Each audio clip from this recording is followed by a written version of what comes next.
सुंदरपुर गांव में एक जमींदार अपनी पत्नी माया और बेटे मोहन के साथ रहा करता था। मोहन की वैसे तो 2 पत्नियां थी, पर दोनों ही कैद खाने में थी।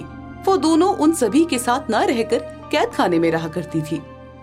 बेटे, तूने तो 2 शादियां कर ली, पर क्या फायदा इन शादियों का जब तेरी दोनों पत्नियां ही तेरे साथ नहीं रहती। तो क्या करूं पिताजी, वे दोनों माँ की शर्तें पूरी नहीं कर पाई। अगर उन्होंने माँ की शर्तें पूरी कर दी होती तो आज वे दोनों कैद खाने में कैद नहीं होती। ठीक है बेटे, तू चिंता मत कर। तूने अपने पसंद की शादी की, इसलिए तेरी माँ ने उनकी परीक्षा ली, लेकिन वे दोनों उस परीक्षा में पास नहीं हो पाई। अब मैं तेरे लिए कोई ढूंढता हूँ, तो फिक्र मत कर। आप सच कह रहे हैं पिताजी? हाँ भाई, सच कह रहा हूँ। अच्छा भाग्यवान, सुनो, मैं बाहर जा रहा हूँ, मुझे कुछ काम है, शाम तक आऊंगा। ठीक है जी।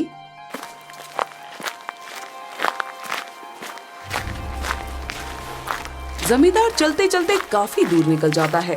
जब चलते चलते वो जंगल पहुंचता है, तभी उसे बहुत जोरों की प्यास लगती है। क्या करूं?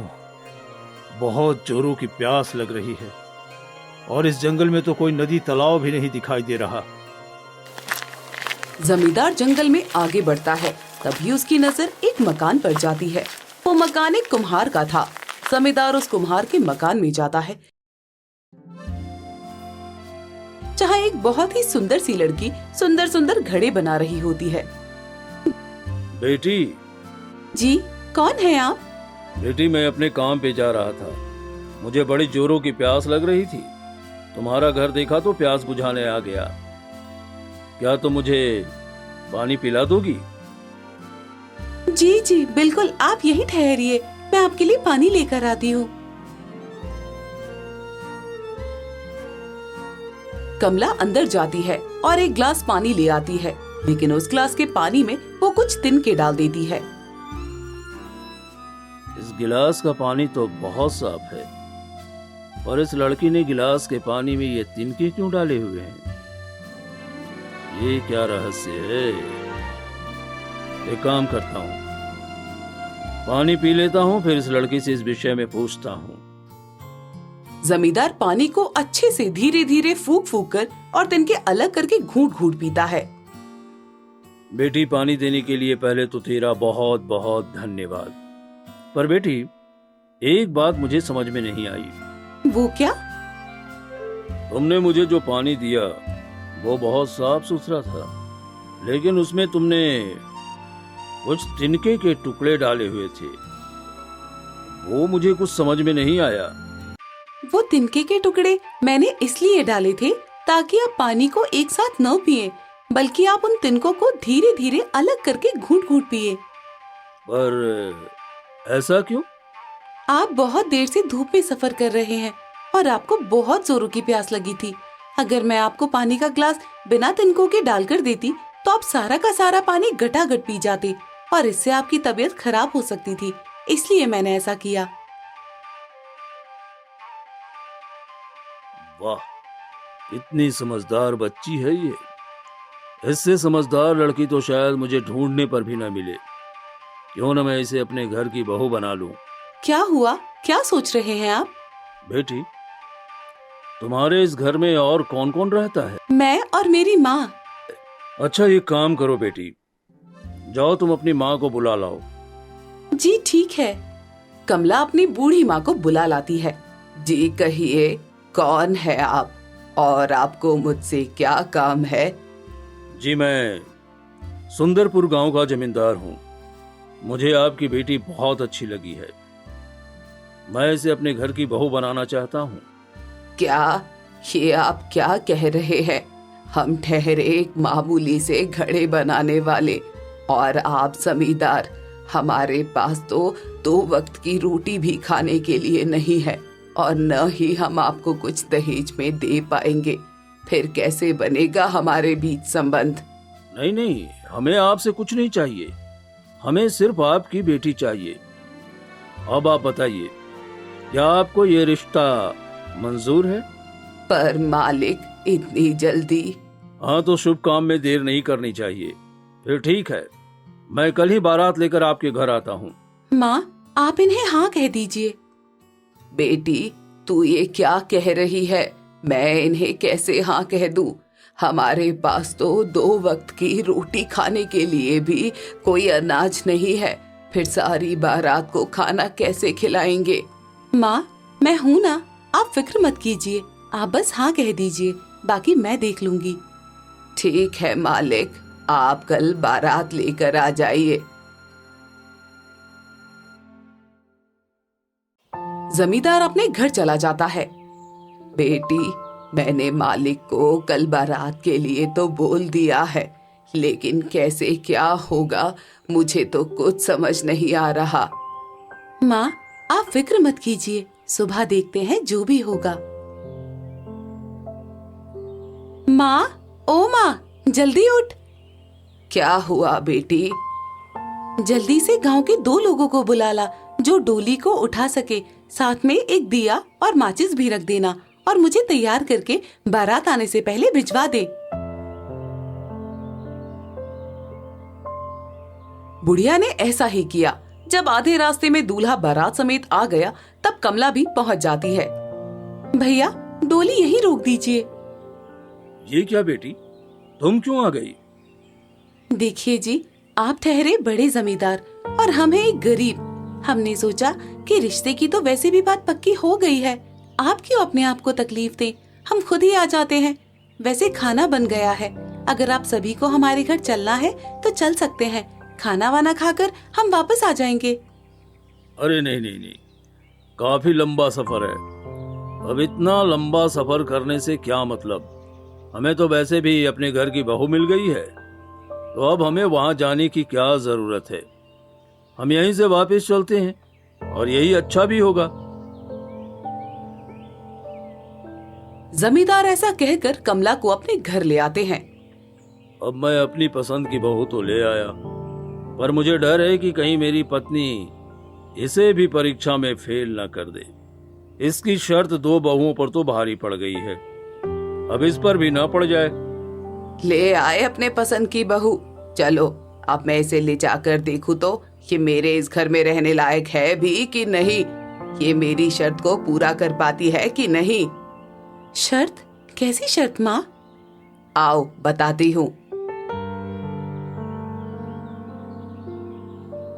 कमला की सास उसे एक अंधेरे कमरे में ले जाती है और कमला से कहती है, बेटी, इस कमरे में अंधेरे की माँ रहती है, तुम पहले उसे मारो, तभी मैं तुम्हें अपने घर की बहू बनाऊंगी।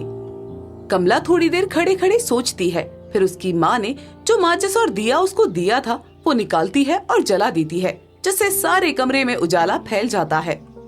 अरे वाह, इसने तो मेरा सवाल ही हल कर दिया। अजी सुनते हो मोहन, देख, इसने तो मेरा सवाल हल कर दिया। वाकई बहुत समझदार बहू आई है इस बार हमारे यहाँ। पहले की 2 जो बहुएं आई थी, उनसे मैंने जब कहा कि अंधेरे की माँ को मारो तो उन बेवकूफों ने डंडा उठाया और यहाँ वहाँ मारने लगी, पर इस बहू ने मेरा सवाल आसानी से हल कर दिया। भाग्यवान, अब तो तुम खुश हो ना? हाँ जी, मैं बहुत खुश हूँ। हाँ, तो अब चलो भी, बहुत दूर से आई है, उसे खाना वाना दे दे चलकर। ठीक है, चलिए। मैं खाना नहीं खाऊंगी। क्यों बेटी, खाना क्यों नहीं खाएगी तू? माँ, आप पहले उन दोनों को जिन्हें आपने कैद किया है और बाहर निकाल दीजिए, फिर मैं खाना खाती हूँ। नहीं बेटी, वो दोनों तो मूर्ख हैं, बेवकूफ हैं। दोनों मेरे सवाल हल नहीं कर पाई, इसलिए दोनों उम्र भर कैद ही रहेंगी। तो उनकी फिक्र छोड़ और खाना खा। माँ, उनके पास जितना दिमाग था उन्होंने उपयोग किया। अब 5 उंगलियां एक बराबर थोड़ी होती है।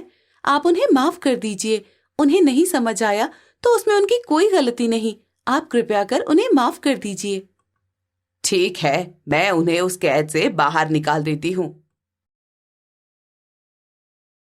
कमला की सास उन दोनों को बाहर निकाल देती है, जिसके बाद वे तीनों बहुएं खुशी खुशी साथ रहने लगती हैं। साथ रहते रहते उन्हें अरसा बीत जाता है। एक दिन पूरे राज्य में सूखा पड़ जाता है, जिससे लोग अनाज के दाने दाने को तरस जाते हैं। सारे राज्य में भूखमरी फैल जाती है। तभी जमींदार अपनी 3 बहुओं से कहता है, बेटी, इस राज्य में लोग दाने दाने को परेशान हैं। हमारे यहाँ भी हम ठीक से 2 वक्त की रोटी का जुगाड़ नहीं कर पा रहे हैं। एक काम करो, तुम अभी अपने घर चले जाओ। जब स्थिति अच्छी हो जाए तब आ जाना। पिताजी, मेरी तो एक बूढ़ी माँ थी, बस उनके अलावा मेरा इस दुनिया में कोई भी नहीं था। वो भी बहुत उम्र की हो चली थी, अब वो भी मर गई होंगी।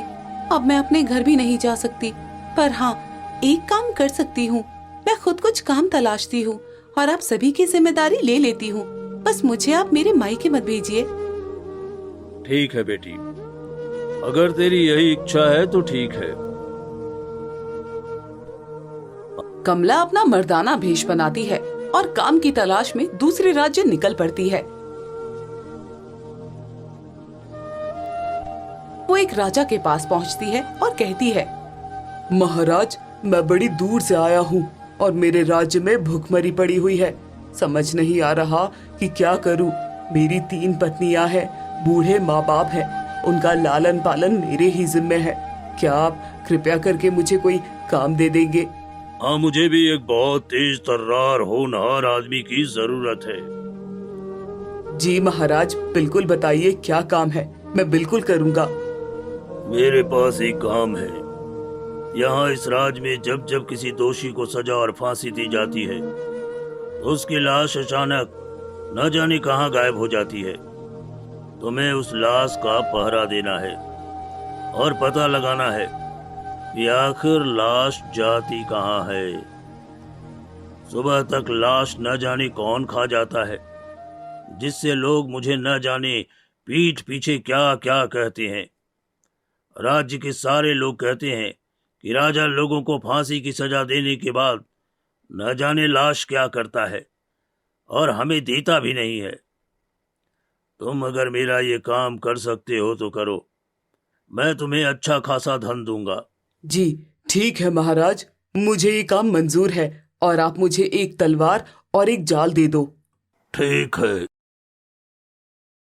राजा ने कमला को तलवार और जाल दिया और उसी जगह पर ले गया जहां दोषियों को फांसी की सजा दी जाती थी। यही वो जगह है। आज यहाँ एक आदमी को फांसी दी जाएगी। तुम यही इस मुर्दे का पहरा देना और ध्यान रहे लाश गायब न होने पाए। ठीक है महाराज, आप फिक्र ना करें। दिन में उस आदमी को फांसी दी जाती है और कमला रात भर एक पेड़ पर बैठकर जाल और तलवार लेकर उस मुर्दे की निगरानी करती है। कुछ देर पहरा देने के बाद वहाँ एक डायन आती है जो मुर्दे को खा जाती है। ओह, तो ये है वो डायन जो मुर्दे को खा जाती है। जैसे ही वो डायन मुर्दे को खाना शुरू करती है, कमला उसके ऊपर जाल फेंक देती है और तलवार से उस पर वार करने लगती है। देखो, मुझे मत मारो, मुझे मारकर तुम्हें क्या ही हासिल होगा। मेरा तो काम है मरे हुए इंसान को खाना। अगर तुम मुझे नहीं मारोगी तो मैं तुम्हें माला माल कर दूंगी। बस तुम्हें मेरे घर चलना होगा।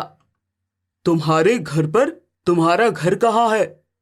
मेरा घर बहुत कठिनाइयों वाला है और तुम इतनी आसानी से वहां नहीं पहुंच सकते हो, पर हाँ, मेरे पास एक उपाय है। क्या उपाय? तुम जंगल जाना, वहां एक बहुत ही चमकदार और नीला पेड़ लगा होगा। तुम उसकी एक नीली लकड़ी तोड़ना और उस पर अपने दोनों पैरों को रखकर कहना, मुझे अम्मा खातिर के यहाँ जाना है। वो लकड़ी तुम्हें उड़ाकर वहां पहुंचा देगी। चलते चलते तुम्हें 2 गुफाएं दिखेंगी, जिनमें से एक में बारिश हो रही होगी और दूसरे में धूप निकली होगी। तो तुम बरसात वाली गुफा में आ जाना। तुम्हें चलते चलते मेरा घर दिख जाएगा। ठीक है, मैं तुम्हें छोड़ देता हूँ, जाओ। अरे वाह, आज तो मुर्दा यही है।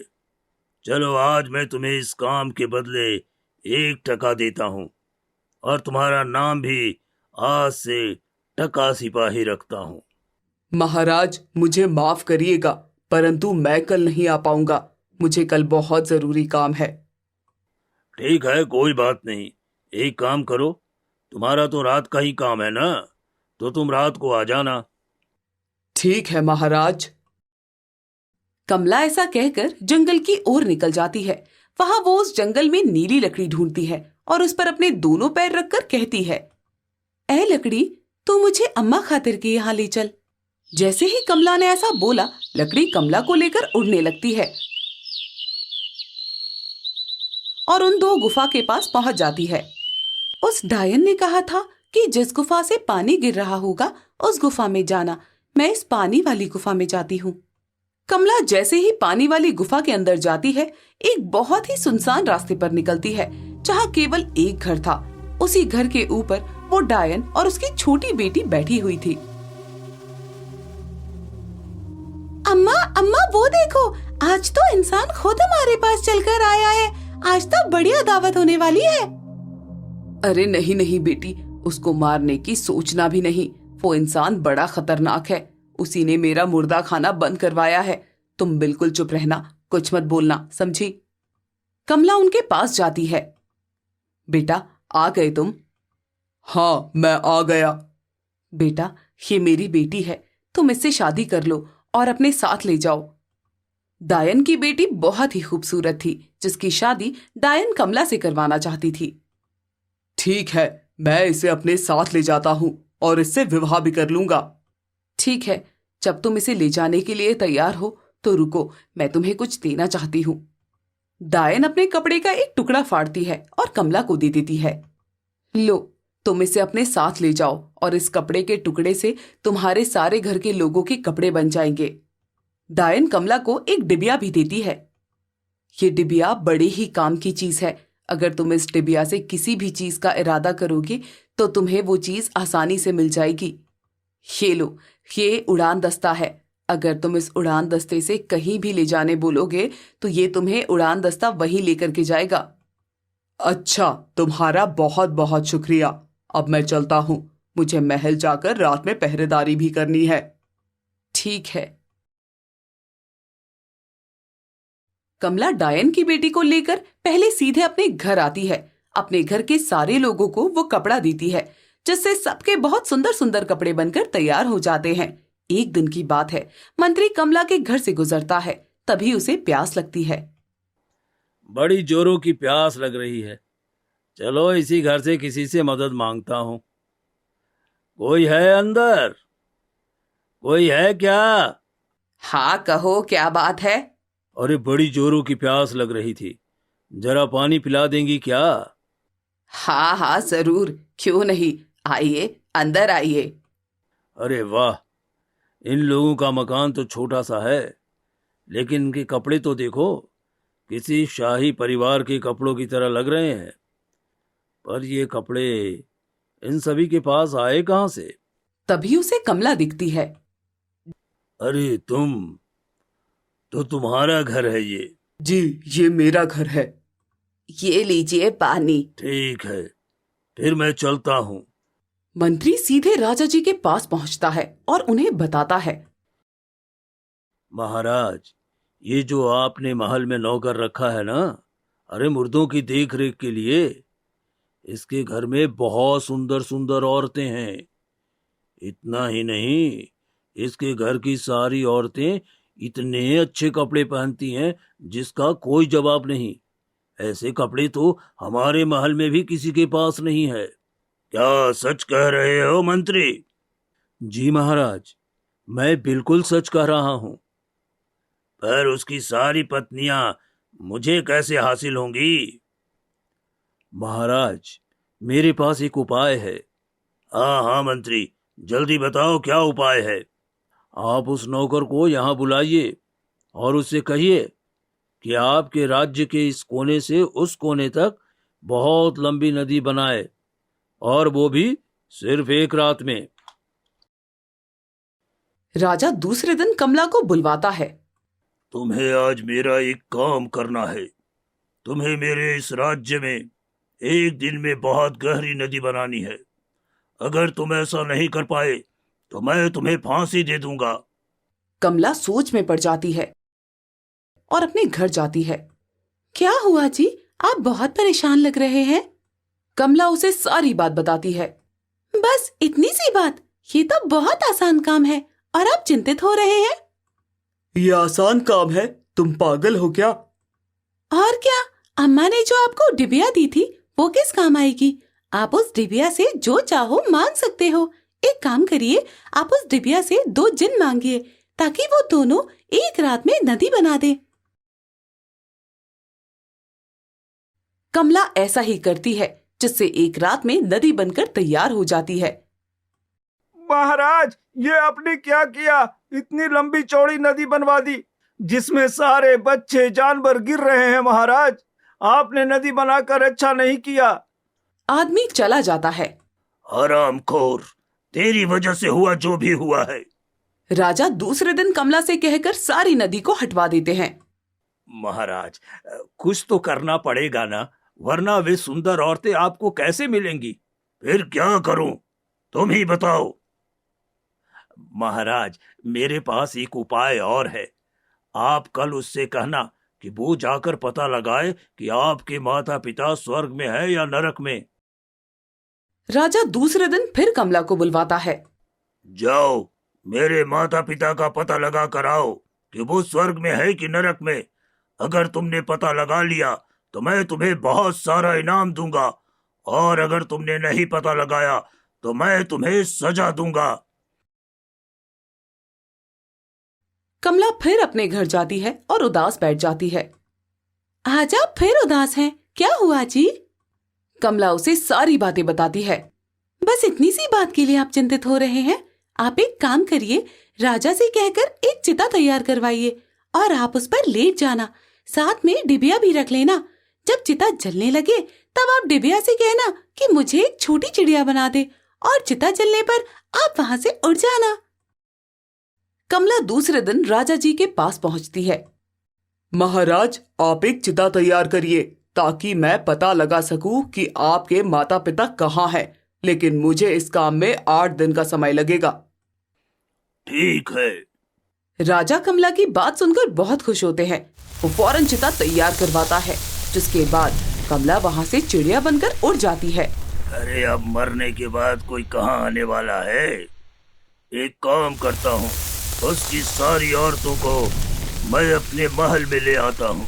नहीं महाराज, आप उन्हें 8 दिन के बाद ही महल में लाना, वरना बाकी लोग कहेंगे राजा अपनी बात का पक्का नहीं है। ठीक है मंत्री। वहीं दूसरी ओर कमला अपने घर पहुंच जाती है। मैंने महाराज से 8 दिन का समय मांगा है। मुझे समझ नहीं आ रहा कि अब मैं क्या करूं।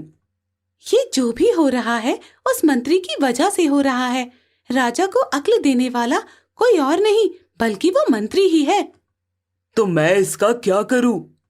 डायन की बेटी कान में कुछ फुसफुसाती है। कमला दूसरे दिन राजा जी के पास पहुंचती है। अरे, तुम तो बहुत शक्तिशाली हो। लगता है तुम्हारे पास कोई चमत्कारी शक्तियां हैं।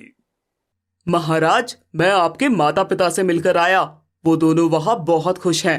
महाराज, वहां बहुत सारा धन भी है, किसी बात की कोई कमी नहीं, परंतु क्या? परंतु उनके पास एक आदमी की कमी है। हाँ, बताओ, किस आदमी की कमी है? ये सारा राज्य अपने माता पिता पर न्यौछावर कर सकता हूँ। महाराज, उन्हें एक मंत्री की कमी है। आपके माता पिता इस बात से बहुत परेशान है। उन्होंने मुझसे कहा कि मैं आपसे इस बात को कहूं कि आप अगर उन्हें अपना मंत्री कुछ समय के लिए दे दें तो अच्छा होगा। वो कुछ दिनों बाद आपको आपका मंत्री लौटा देंगे। बस इतनी सी बात। सैनिकों, जाओ मंत्री के लिए चिता का प्रबंध करो। नहीं महाराज, आप ये क्या कर रहे हैं? मुझे नहीं जाना है। मैं यहीं आपके पास ठीक हूँ। नहीं मंत्री, तुम्हें मेरे माता पिता की सेवा के लिए चुना गया है। जाना तो तुम्हें पड़ेगा ही। राजा जबरदस्ती मंत्री को सैनिकों के हाथों चिता में बिठवा देता है और उसे आग से जला देता है। कुछ ही समय में मंत्री का शरीर जलकर खाक हो जाता है। अब आप खुश तो हो ना? वो सब तो ठीक है, पर मुझे तुम्हें कुछ बताना है। मैं एक लड़की हूँ और इसी घर की बहू। कमला सारी बात डायन की बेटी को बता देती है, जिसे सुन डायन की बेटी उसे माफ कर देती है और सभी साथ में खुशी खुशी